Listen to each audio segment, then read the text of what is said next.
अस्सलामु अलैकुम वरहमतुल्लाहि वबरकातुहू। आज हमारे व्लॉग के दो अहम टॉपिक हैं।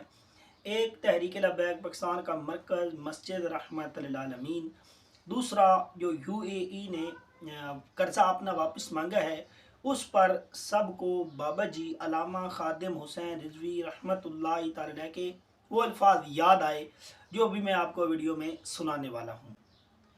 प्यारे दोस्तों, 10 अक्टूबर से लेकर अब तक तकरीबन 6 माह होने वाले हैं।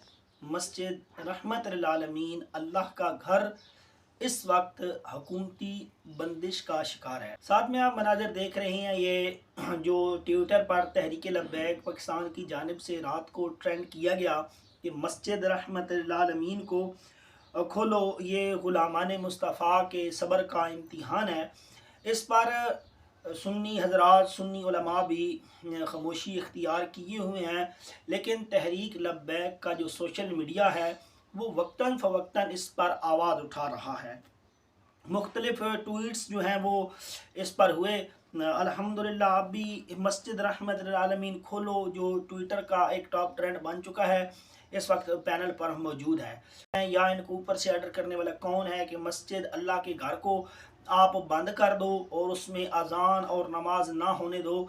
10 अक्टूबर को मस्जिद रहमत लिल आलमीन को जब सानिया मुरीद के हुआ, उससे 2 दिन पहले मस्जिद रहमत लिल आलमीन को जनाब इन्होंने अपनी हिरासत में लिया और अब तक मस्जिद रहमत लिल आलमीन इनकी हिरासत में ही है। रमज़ान शरीफ का मुक़द्दस महीना गुजरा तब भी वो बंद थी, ना उसमें अज़ान हो सकी, ना कोई बाकायदा वहाँ पर कोई तरावियों का एहतमाम हो सका। बहरहाल मस्जिद रहमत लिल आलमीन को खुलवाने के लिए पूरी उम्मत को अपना किरदार अदा करना होगा। मस्जिद रहमत लिल आलमीन उस वक्त तक नहीं खुलेगी, ना ही तहरीक लब्बैक पाकिस्तान की क़ियादत बाहर आएगी, जब तक पूरी उम्मत मुस्लिमा यकजान होकर हुकूमत से मुतालबा नहीं करेगी। अहम बात यह है कि पाकिस्तान के सुन्नी उलमा और हर मकतबा फ़िक्र के जो उलमा हैं उन्हें सब को मिलकर आवाज़ इसके मुतल्लिक़ उठानी पड़ेगी। क्यों? इस वजह से आवाज़ उठानी पड़ेगी कि कल अगर आपके साथ मसला बनता है तो सुन्नी हज़रात आपके साथ शामिल हों।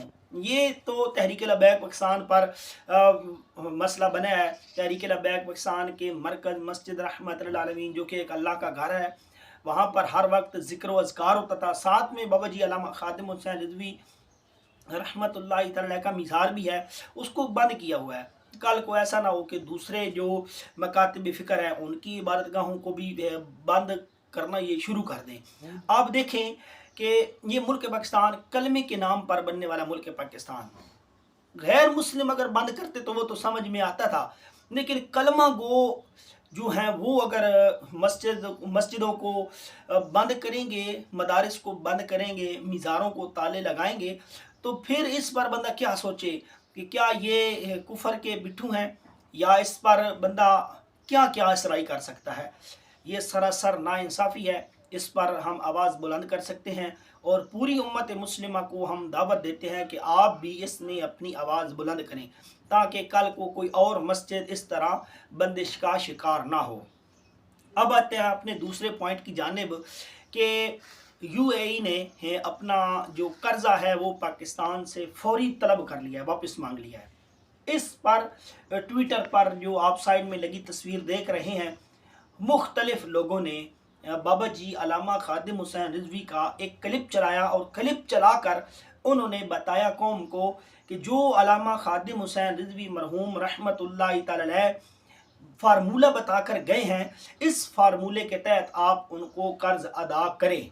आज बाबा याद तो आता होगा ना, कल जब बाबा जी इस तरह की बातें करते थे तो ये लोग तमस्खुरी के नाम पर कभी कहते गौरी आया जे, कभी तरह तरह की बातें कसते थे, लेकिन आज बाबा जी के वो अल्फाज इनको याद आ रहे हैं। जरा हम पहले बाबा जी का ये वीडियो क्लिप सुनते हैं।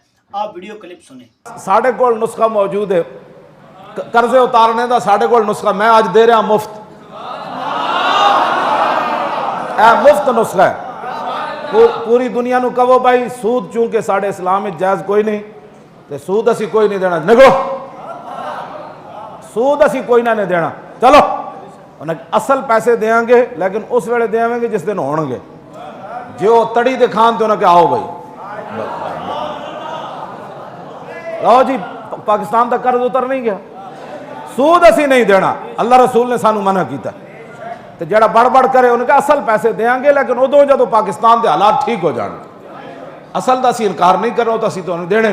जो कमन जी असी चढ़ाई करनी उन्हें कहा लो जी गौरी आया फिर बस पाकिस्तान के हालात ठीक करने तो मिनट का काम है। तुसी उन्होंने अखा विखाओ भाई सूद नहीं देना, असी रोजाना तो कहते इतने अरब सूद देना पैदा, उन्होंने नहीं देना सूद तो असी जे बड़ कर उन्होंने कहा भी आए मैदान है ओ बरैलर चूचे हो तो उन्हें की लड़ना है। मैं आसिफ गफूर को मुफ्त मशवरा दे रहे कहना पाकिस्तान पहले नंबर में आया है फौज भेजने में।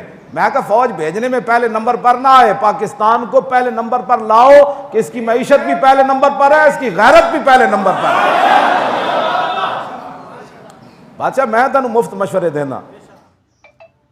प्यारे दोस्तों, आपने वीडियो क्लिप सुना, इसमें बाबा जी ने वाज़ेह तौर पर इस्लाम के असूल बताए हैं, जिसमें बाबा जी ने फरमाया है कि हमने सूद बिल्कुल नहीं देना। पाकिस्तान में अगर कर्ज बनता है तो उससे आधा तो ये सूद की मद में उनको वापस करते हैं, इसीलिए कर्जा कम ही नहीं हो रहा। तो पाकिस्तानी अवाम जो है वो माशी बदहालियों की जानिब है। पेट्रोल देख लें, आटा, घी, चीनी, खुर्दनोश की गरीब तबका ना जो मर कर रह गया है। इसमें बाबा जी ने फार्मूला बताया कि हमने सूद बिल्कुल भी वापस नहीं करना। हाँ, तुम्हारा कर्जा वापस करेंगे जब पाकिस्तान के माशी हालात बेहतर होंगे। आज तो बाबा जी साहब को याद आ गया, काश कि ये लोग बाबा जी के उस मिशन के साथ खड़े हो जाते जो बाबा जी ने पाकिस्तान को एक माशी और पावरफुल बनाने की बातें की थी। बाबा जी के साथ ही खड़े हो जाते। बाबा जी के साथ खड़े नहीं हुए तो बाबा जी के साहबजादे हाफिज साद हुसैन रिजवी साहब के साथ खड़े हो जाते, लेकिन ये बाबा जी के साहबजादों के साथ भी खड़े नहीं हुए। लेकिन आज नहीं, ये अलामा खादिम हुसैन रिजवी साहब के साहबजादे हाफिज साद हुसैन रिजवी साहब ने जब मुरीदके में ऑपरेशन हुआ तो उस वक्त उन्होंने एक इंटरव्यू के दौरान ये बात कहेगी कि हम मर जाएंगे लेकिन तुम्हें याद आएंगे। आज साद भाई के वो अल्फाज याद कर करके ना दिल रोता है, दुख होता है कि उम्मत मुस्लिमा के एक अजीम लीडर को किस तरह सानिया मुरीदके में कैप्चर किया गया। इतनी बहादुरी के साथ वो मैदान से भागा भी नहीं, और जो कुछ उनके साथ हुआ अगर वो मनाजिर ऑन एयर यहाँ पर चला दिए जाएं तो हर बंदा रोने लग जाए। तो ये तहरीक लब्बैक पाकिस्तान का ही सबर है कि इतने जुल्म बर्दाश्त करने के बावजूद पाकिस्तान के ख़िलाफ़ एक जुमला भी नहीं कहा। अब भी वो मुहिब वतन पाकिस्तानी इंसाफ की जो है ना उम्मीदों में वो जी रहे हैं। तो आज भी हम हुक्मरानों से पाकिस्तानी अवाम से ये मुतालबा करते हैं कि फ़िलफ़ौर मस्जिद रहमत लिल आलमीन को खोला जाए, फ़िलफ़ौर तहरीक लब्बैक पाकिस्तान की क़यादत को रिहा किया जाए, उनके कारकुनान को रिहा किया जाए। मुफ्ती मुनीबुर रहमान और दीगर जय्यद उलमा और हर मकातिब फ़िक्र के जितने भी उलमा हैं उनसे गुजारिश है कि आप भी इस पर आवाज़ उठाएँ। तो बाबा जी का क्लिप भी आपने सुना, पाकिस्तान का कर्जा जो है उसको वापस करने का फार्मूला भी बाबा जी ने जो बताया वो भी आपने सुना। इस्लाम में बरकतें ही बरकतें हैं।